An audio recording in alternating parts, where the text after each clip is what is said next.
Hi y'all, I am changing things up a little bit. Obviously I'm in a different filming location, but this video is gonna be a little bit more casual, I suppose, while I talk about financial literacy being taught in high school.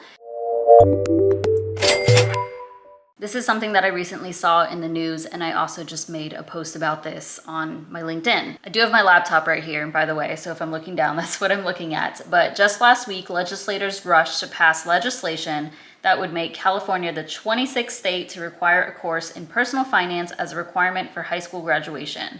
And that would be as of 2030/2031. So already 25 states require financial education before graduating. Now, as a whole, I think this is a good thing. I think it's a good thing to lay the foundation of finances for teenagers. Like, at least they'll be familiar with financial terms, and maybe at some point in the future they can be like, oh, I remember learning about a budget, or this is what a credit score is, that sort of thing. But I don't know that this is truly going to make a difference for teenagers coming into adulthood. I don't know. When I think back on myself as a teenager, I was a pretty good student and I paid attention in my classes. A lot of classes are kind of pointless in my opinion. I think a lot of us can agree with that. Like, there is nothing that I learned from high school that, for the most part, there's really nothing that I've learned that is applicable to the real world. But if I was taught about finances in high school, I don't know that it would have made a difference for me. Like, I'm not sure that I would have listened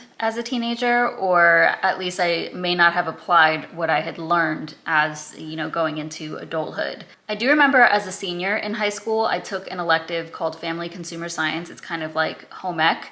And there was maybe a week or so that we did learn about finances, and we were given like a job. So we had our job, our income, this was all like made up. And then based off of that income, we had to create a budget and like look through newspapers and find a car to buy, find a place to rent or a house to buy, and put these budgets together. I honestly don't remember it in too much detail, but I remember the teacher giving us like newspapers and magazines to clip things out. We made some sort of project out of it. So we were learning how to budget, but because I was in high school, I don't feel like that made any major impact on my life. Now, this was only, like I said, a class or two about finance, so maybe a full semester would be more impactful.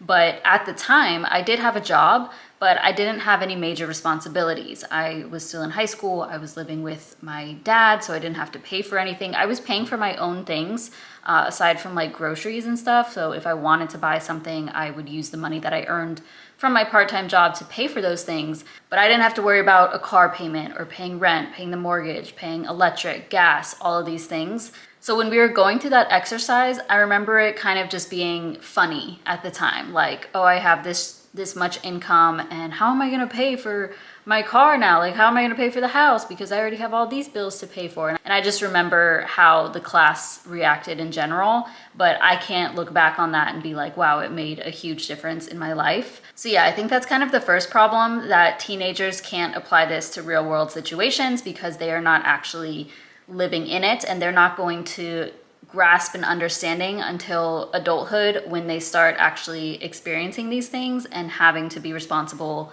for their life and for their money. And kind of going along with that would be age and maturity levels of high school students. When I was reading up more about this, I actually found a Reddit post. It's titled, "I taught high school financial literacy. Here's why it doesn't work." And they broke down like explaining why it didn't work for the students that they were teaching. And I thought it was so interesting. And something important that they brought up here is that this is an elective that's required for these students to graduate. So for the most part, and honestly, I don't know the details of this because it could be different by school and by state, but if it's an elective, you could take that when you're a freshman in high school and get it over with, But freshmen are like 14, 15 years old. And if you think back to yourself at 14, like learning about finances, you're just going to get through that class. Like, you're just going to treat that class like all of your other classes, where you got to study for it and get a good grade so that you can move on to the next year. And I know that most teenagers are also focused on different things, and that's going to be for each age of high school. Like, when you're a freshman, you're probably worried about your friendship group and maybe some relationships. Maybe you have family problems. And then as you get further along into high school, like, yeah, you're still focused on classes and stuff because you have to, but they're worried about SAT prep and making sure they graduate, applying for colleges, looking into all of that stuff, figuring out what they're going to major in. So like I was saying before, yes, I think it's good to introduce these topics to students, and at least they'll like have these keywords and ideas in the back of their head, maybe, but I'm not sure that a lot of the information that they're learning would be digested by their brains. Another thing is who is teaching these classes, because from my understanding, there is just a teacher shortage in general. So are they finding people that are actually like, they're the only people teaching financial literacy? Or are these like math teachers and science teachers that are having to learn about finances to teach their students? Because if that's the case, I think that can be problematic, and there's going to be a lot of differences across these schools and across these states. I know that with public schools, there's a curriculum to follow, so I would assume for the most part it's going to be similar. But if an instructor doesn't have knowledge on finances and a student has a question, what if the instructor can't help them? Or there's also different styles of teaching, you know, so a teacher may follow the curriculum, and you can think back to your high school days and remember like, oh, that teacher, they made it really engaging and fun. They were passionate about whatever the subject was. So I retained that information. I enjoyed going to that class because I liked the teacher. But if somebody's in a class where it's like super boring, or they are not they're not engaging with the students, then they just might be memorizing the content in order to pass the class and not actually absorbing the information. So if you're a parent and you have a child in high school taking these classes or has taken these classes, I would love to hear what their experience was, if you could ask them. My sister is actually a teacher here in Georgia, so I'm gonna ask her about this because I know she's talked about it, like how it is a requirement, but I'm not clear on who teaches that and how it's taught. Like, is it a full semester? Is it 2 semesters? Do they take it every couple of years or so? I'm sure it varies by state, but I do wanna hear more about that. Another thing is that since these will be curriculums that teachers need to follow, I think that can miss a lot of aspects of finances, the behavioral side really, and the psychological side, because behavioral factors have a huge role in finances, and I'm afraid that these classes don't teach that. So for example, things like impulse spending or lifestyle inflation or peer pressure to spend money on certain things. So many people are going to deal with those things as they get older, and I feel like the curriculum, just the general financial curriculum, would overlook all of those aspects, which I completely understand. Like, it's going to be the basics, but I feel like those things should be mentioned as well, because that's going to be very important as they get older.